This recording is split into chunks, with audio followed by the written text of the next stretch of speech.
Hello there, this is session recap for Castles and Crusades campaign. This was session number 26.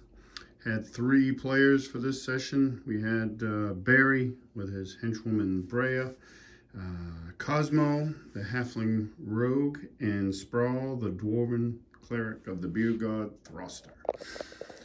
Session started out kind of on the tail end of one of the last group sessions I did where they outed the leader of the cult of Meldeth, and so they've been hunting for her. And what I did was I had each player describe kind of what they'd been doing and to help with that search and the results.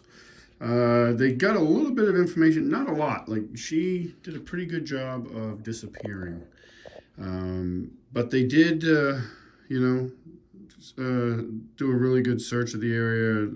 Cosmo he's more of a scout / investigator type than just a straight up thief, which is a neat take on the road. Just a different way you can play it, which will prove handy in this campaign, I think. They kind of try to all work their characters in their strengths to try to find out what was going on. They explored the temple and of Cosmius, where she was like the number 2 person and betrayed the head cleric Brogan McVeigh, who treated her like she was like a daughter to him. We went into that a little bit, where he's got a series of emotions that he's dealing with. He's ashamed, he's embarrassed, and just that utter sense of betrayal, because he's brought her up since she was a little girl. She's been in the temple. He was grooming her to replace him as the head of the temple when his time was over. So he's pretty devastated. So that effect happened. Cosmo, trying to gather information, he's at Scrandon Hall, and he overhears some people talking about some terrible things that happened at the stable master's place. And so he picks up on that, and he hears that the horses there were killed. So the stable master is a new thing with the mining town. The town itself didn't really use horses a lot. Their defenses don't include like cavalry or anything like that. But the mining town made horses very a valuable commodity, so this sprung up. So they decide to investigate that, and they go to the stable master's place, which is just outside the walls of Arden, right near the front gate, actually, near the road that leads west to the mining town. And they find that Barry has his oxen for he a couple sessions ago. We haven't used it yet, but he upgraded his wagon to this really big wagon that has like a host of 12 oxen that pull it. And he spent most of his money on that because he doesn't like to walk. So, which was really neat. But they found out those weren't affected. It was just the horses that were killed. So they find that all the horses have been slaughtered. One of them even had its head cut off and put on a fence post. And so the chieftain, McMormack, is there, and they begin investigating the scene. And they do find inside the barn, in the stable, a symbol of the cult of Meldeth that's been painted in blood on the base of one of the posts, the beams that hold up the roof, and it was hidden behind some hay. So they know they're on the right track. And they're while they're investigating this, the stable's in vision, in line of sight with the front gate, and the front gate has 2 towers on it. It's a wooden palisade, and so the chieftain summons the 2 guards that were on duty that night to find out why the hell they didn't see what happened. And come to find out, these 2 guards show up. They're very sheepish and ashamed. They fell asleep, but they don't know, it just happened to them. So Barry, who's a wizard, is like, well, I can make people do that, so maybe it wasn't just them dozing off. So they think, and rightfully think, that the guards were put to sleep, and then this happened to the stable. So while this is going on, the 2 other guards come running out of the front gate and say that there's some sort of commotion in town. So the whole party comes in, and they find this scene here in the center of town. There's this wagon, and it's a fully enclosed wagon. It's not a soft cover wagon at all. But the gates are open, the doors are open on it, and a half dozen or so zombies have spewed out of it and are attacking townspeople in here. So the party quickly gets involved in that. They have the chieftain with them and a couple guards, and they start wading through these zombies, trying to anyway. There was some friendly fire incidents, which were actually above board technically. Maybe shouldn't have been friendly fire incidents because I hadn't fully read the rule for it. I just went off what was on the Castle Keeper's screen, which was a really good screen, but it didn't have the entire ruling on it. We clarified that later on, but there was some friendly fire that happened in this combat. Real good combat because I think it made it, I like the terrain's really good. There'll be a video about all the terrain I use after this. But the terrain was real good. And having the friendly combatants in here really changed it up, because one of the comments my buddy Dave made was his wizard just couldn't drop fireball on the middle of it and take out all these zombies because there was people mixed in. So we had some tense moments where there's one miniature here that has, let me get that to focus. She has a couple children with her, and I used that to my advantage as one of the zombies ended up actually dropped her like in an attack, and like her oldest child's like trying to pull her away and couldn't pull her away because she's too big, the child's too small. So it had a lot of tension in the combat. So they really had to take these zombies down as quickly as possible. Did lose, I think, a couple civilians. They had some others drop. They saved some. So overall, it was a successful battle. From there, one of the, and the name's probably going to escape me because I don't have my game right up here. I just have my notes that I took during the session. One of the guards recognizes this wagon, and he says that, hey, I'm pretty sure that's a wagon from a farm on the southern reaches of Arden's borders. In the family, they got burned out a number of years ago. Their farm burnt, and then they moved south, leaving their farm behind to live with family to the south. So the party's like, that looks like the right place we probably should go there next. So they load up the wagon, Barry's wagon. They get that ready to go, and they head out. And Barry's wagon, actually, this was kind of a funny moment. He actually has hired a couple people to run it, like the name escapes me as well, but that's all they do is they'll defend the wagon, they drive the wagon, they take care of all the maintenance and stuff like that. They're not NPCs that rush into combat unless it's in defense of the wagon. So they load those guys up. The Castle Keeper's Guide, the DM screen or GM screen has a list of different names on it, which is super helpful because I needed names all of a sudden. So we have Tubert and Ulmar are the two wagon guys. So that got a pretty good laugh out of all of us. And some jokes were made about those names, but at least we'll remember them. So they go to the farm, and the farm's south of Arden, and it is on this old road that's overgrown. And so one of the things, just before we get there, the players come up with this thought that all the blood that is in the barn because of the slain horses is going to be used for something. Above board, that's a great idea that I wish I'd actually personally thought of, but they thought of it and I ran with it. I was like, yeah, that sounds like a good idea. And I'm saying this in my head as they're talking about it. So when they get out to the farm, they're on the road leading in, and it's overgrown. It's there's some trees, like in a little grove. And as they're going along the road, they see a family cemetery plot, and all the bodies have been dug up. And I described, because of the players' input, that there's blood around this, and they realize that the zombies they fought here in town are the family of the perished farmers and people that died in that family plot. The ones that lived, they moved south, but the ones that didn't, they buried and moved on. So that was an instance in DMing where your players come up with an idea, and a lot of times it's a better idea than you had. So so I try to, if I can, I'll run with that sometimes because I think it makes the game better, and that definitely added a level of detail to the game that was inspired by them. So I like to do that stuff, and I have great players, and they're really good about inadvertently feeding me a lot of ideas, which as a DM you should listen to. Don't have to use all of them, but they can be a great source of inspiration. So they continue on, and they actually decide, they go a little bit further because Cosmo didn't want to walk, because Cosmo was inherently lazy, which is one of his character traits, which is actually quite hilarious, the way my friend Chris plays his character.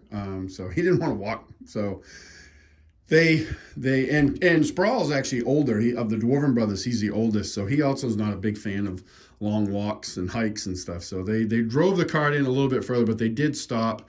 But they made no pretense of being stealthy, getting up to where the farm is, and the farm is here.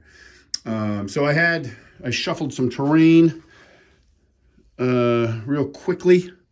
Sorry for the shaky camera, but I couldn't get this all on film using my stand that I have for it, so I have to hold it, which I apologize for.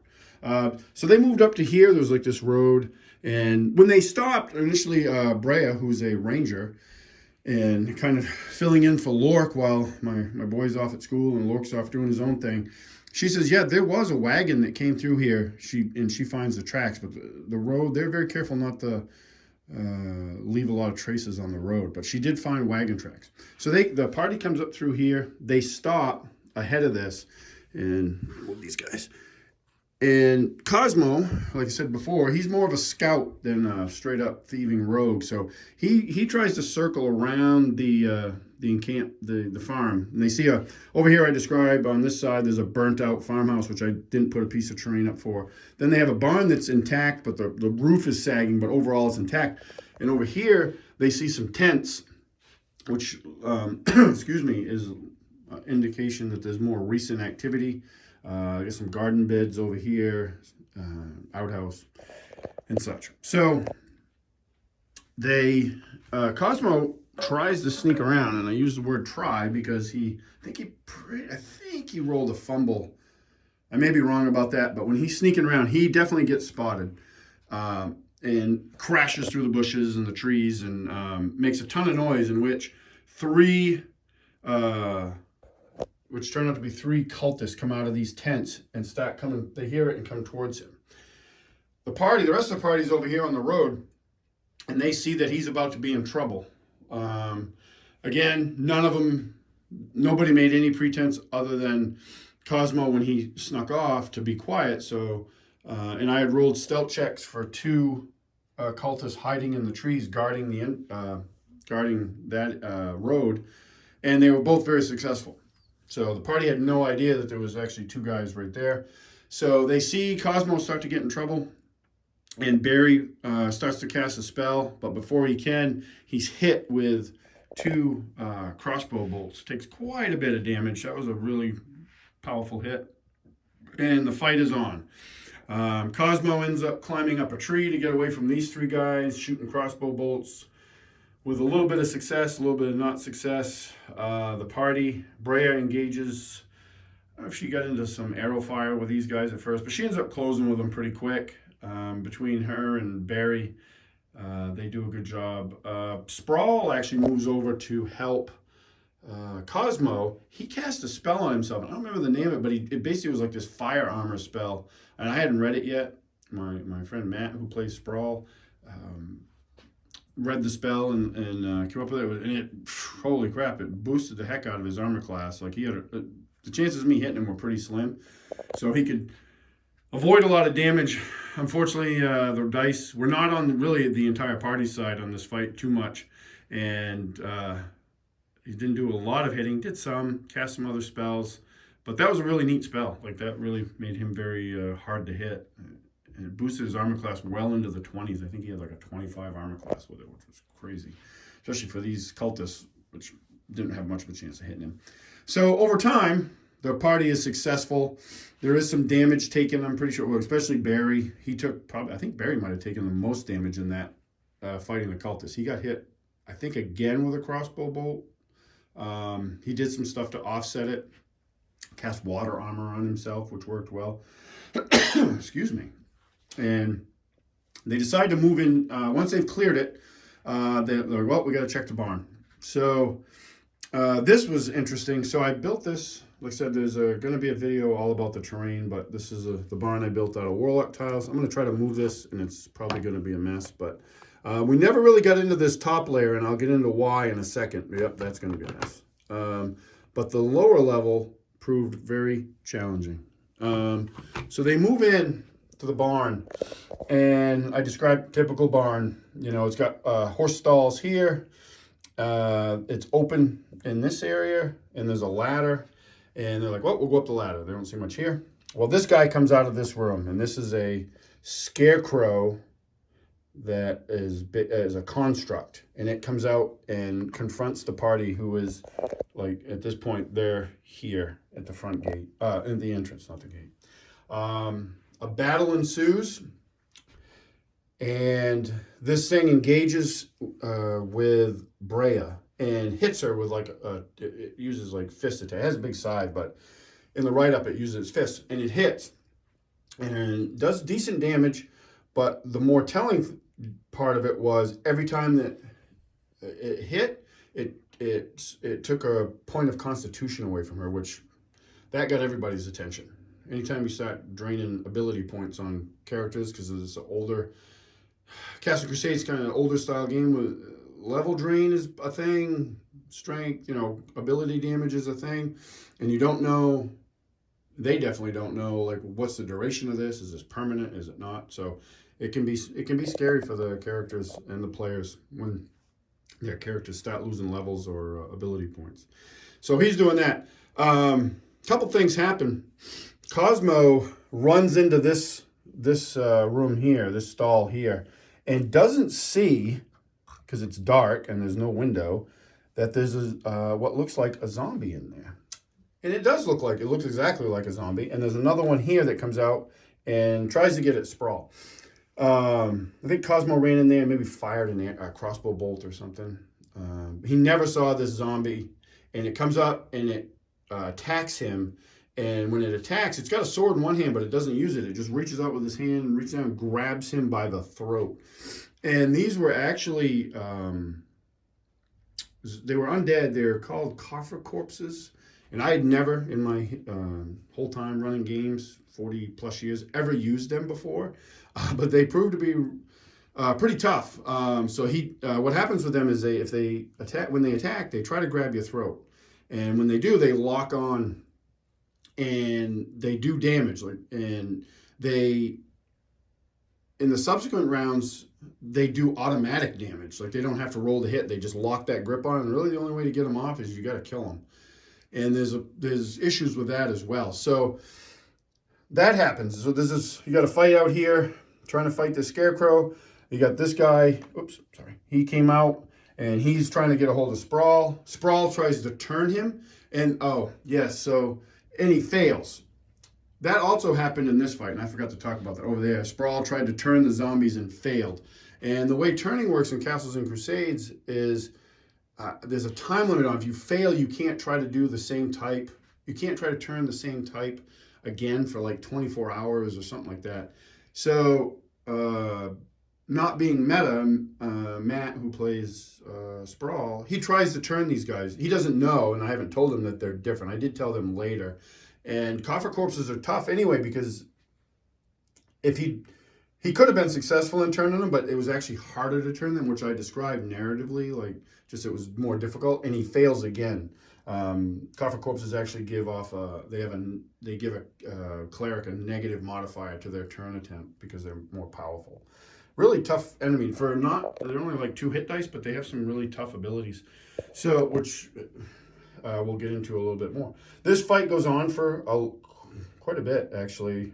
Well, I don't know how many rounds it was, but it was a very tough fight. They eventually bring down Brea, I think probably Spraul, definitely Brea. They bring down the skeleton, which is good because Brea, I think at that point, by the end of it, had gotten sapped for like 4 points of constitution, which affected her hit points. In fact, she went down. She went down to, I think -3 hit points. So she got hurt once again, but being pretty much their only frontline fighter, she's going to take a lot of abuse depending on the party makeup. And in this group, she was the frontline fighter.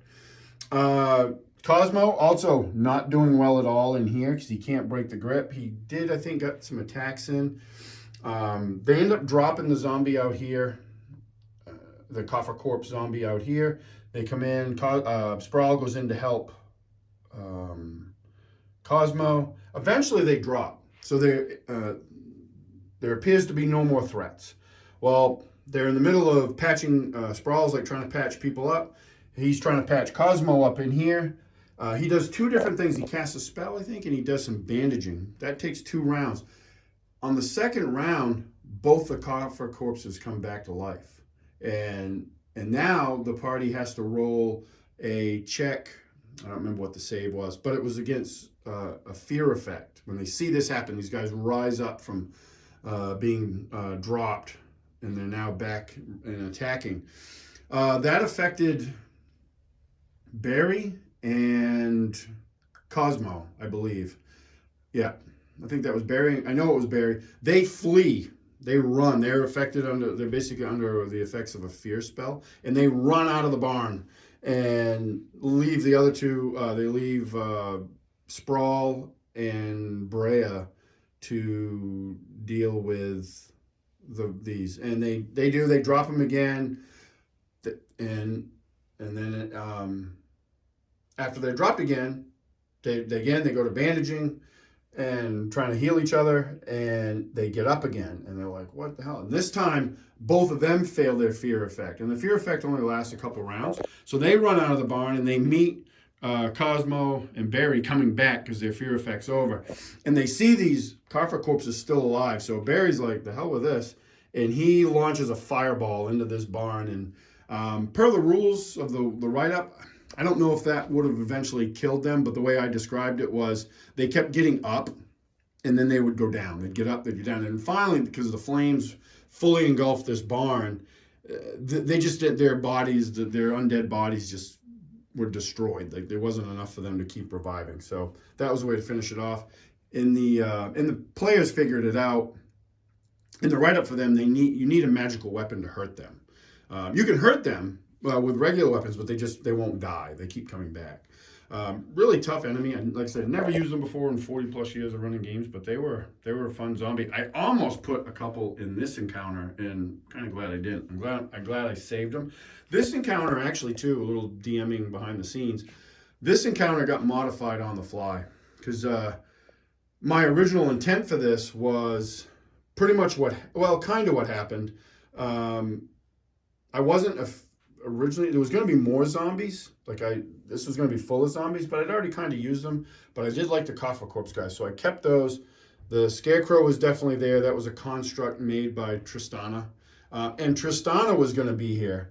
And then when I got looking at my sheet for her, I realized I hadn't prepped her enough for this encounter. I wanted to give them a chance to encounter with her, but for me, I hadn't prepped enough. That her abilities and possibilities and stuff, and I didn't want to try to wing that. So I left it with this encounter. So the party, Barry fireballs this place. They wait all night for this thing to burn down because they want to search this area. And Cosmo and his Chris, my friend Chris, who plays Cosmo, he described like looking around and stuff and checking the area. And one of the things I described to him was that, at this point, like the sun it's setting. There's just enough light where he sees like a large vulture-like bird flying away. And from the session where she revealed herself as the cult leader, she fled in that session by turning into a large vulture. So she saw this transpire, but chose not to get involved. And so at the end of it, the next day, places burned flat. They didn't get any, this was all destroyed. So anything they could have found here, to include loot and a little plot device I'd added that morning, looking to add a little bit more to the game, totally destroyed. So they didn't get any of that. This had an effect of, by the end of it, they returned to town, report I think they reported what transpired. This had a meta effect on the game as well. One of my buddy Dave said that it evoked like a sense of realism, like because they couldn't get any treasure. Like I told them that there was treasure there above board, but it's gone. Like it's just burnt up, so they didn't get any of that treasure. Castle Crusades, treasure equals experience points. So at the end of this session, Cosmo was like I don't know, a little over 100 experience points from leveling, and had they been able to retrieve that treasure, he would have leveled up. He'd be 4th level. So the next time he plays, if his character survives the session, he'll definitely level up. But it was just one of those things where, actions have consequences, and I could have easily said, oh, the treasure's perfectly fine, but to me that didn't make any sense. Like it was in this roaring fire all night. It just wouldn't have survived. And if it had, it would have been so hard to find. Anybody that's ever had to search a burnt out building can tell you that it's not easy. Yeah, so that was the session. We had a lot of fun. The group was great. They got a little bit more involvement with the cult. Not the big showdown I think they were hoping for, but there's always, another session and a better prepared DM for that regard. That's just a little my DMing. I like to recognize mistakes that I make. The mistake I made, actually, speaking of mistakes, real quick, the friendly fire. So on the Castle Keeper screen, it says a ranged attack 2 to 4 on a roll of 2 to 4 hits a friendly. That's all it really says. So in here, in the town encounter, I was ruling that was a hit. Well, when you read the description in the player's handbook, you actually have to re-roll. If you roll a 2 to 4, you re-roll, and if that roll would have hit the armor class of your friendly, then you hit. So I was being too generous with that rule here. We fixed it here because it did come up, and then Dave looked it up, and we straightened that out. So, still learning the system, and I'm not afraid to admit when I make a mistake on something or am ill-prepared like I was to run Tristana. But I've already started prepping her for the next time they meet her. So that's session 26. Any questions, comments? Love to hear them. I appreciate everybody watching the videos and commenting. Really appreciate it. And catch you on the next one. Thanks for watching.